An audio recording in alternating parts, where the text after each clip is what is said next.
સુરતમાં મિની વાવાઝોડાના પગલે ખાસ્સું મોટું નુકસાન પહોંચ્યું છે।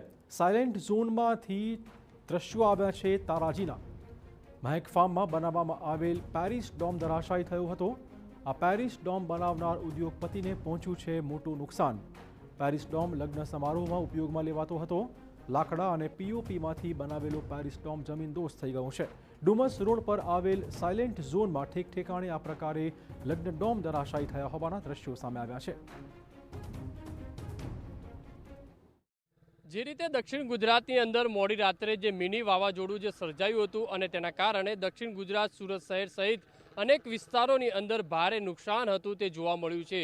જ્યારે વહેલી સવારના જે દ્રશ્યો જોતાને એવું લાગી રહ્યું છે કે ભારે પવન જે ફૂંકાયો છે ને તેના કારણે અનેક જે ડોમ છે તે ધરાશાય થયા છે। અત્યારે સુરત શહેરના આ જે ડુમસ વિસ્તારની અંદર અલગ અલગ જે મંડપના જે મોટા ડોમ જે બનાવ્યા હતા, લાખોના ખર્ચે આ જે ડોમ હતા તે ઊભા કરવામાં આવ્યા હતા અને જે મિની વાવાઝોડું ભારે પવન જે ફૂંકાયો હતો, 100 કિલોમીટરની ઝડપે જે પવન ફૂંકાયો હતો ને તેના કારણે આ સ્થિતિ છે તે જોવા મળી રહી છે। અત્યારે આ જે મહેક ફાર્મ ડુમસ રોડ પર આવેલું આ જે ફાર્મના જે દ્રશ્યો તમને જે બતાવી રહ્યા છે, દ્રશ્યો જ બતાવી રહ્યા છે કે મોડી રાત્રે કઈ રીતની સ્થિતિ સર્જાઈ હતી। અનેક ઝાડ જે પડી જવાના પણ જે કોલ મળ્યા હતા।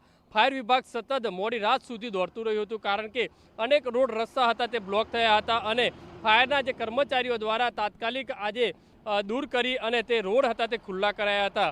હજુ પણ જે હવામાન વિભાગ તરફથી જે આગાહી કરી છે કે દક્ષિણ ગુજરાતના કેટલાક વિસ્તારોની અંદર ભારે જે વરસાદ છે પવન સાથે જે ફૂંકાઈ શકે છે તેના કારણે તંત્ર પણ એલર્ટ મોડ ઉપર જોવા મળી રહ્યું છે।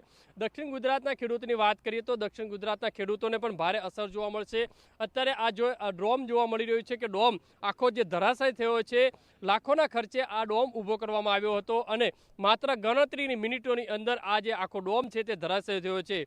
માત્ર સુરત નહીં, સુરત, બારડોલી, નવસારી જે છે કીમ, આ તમામ જે વિસ્તારોની અંદર આ રીતની સ્થિતિ છે તે સર્જાઈ હતી અને હવામાન વિભાગ તરફથી પણ જે રીતે આગાહી કરી છે આવનારા દિવસોની અંદર પણ હજી કમોસમી જે વરસાદ છે જે છે તે પડી શકે છે અને તેના કારણે ખેડૂતોને ચિંતામાં વધારો જોવા મળ્યો। કેમેરામેન સંજય ચંડલ સાથે બલદેવ સુથાર, TV9 સુરત।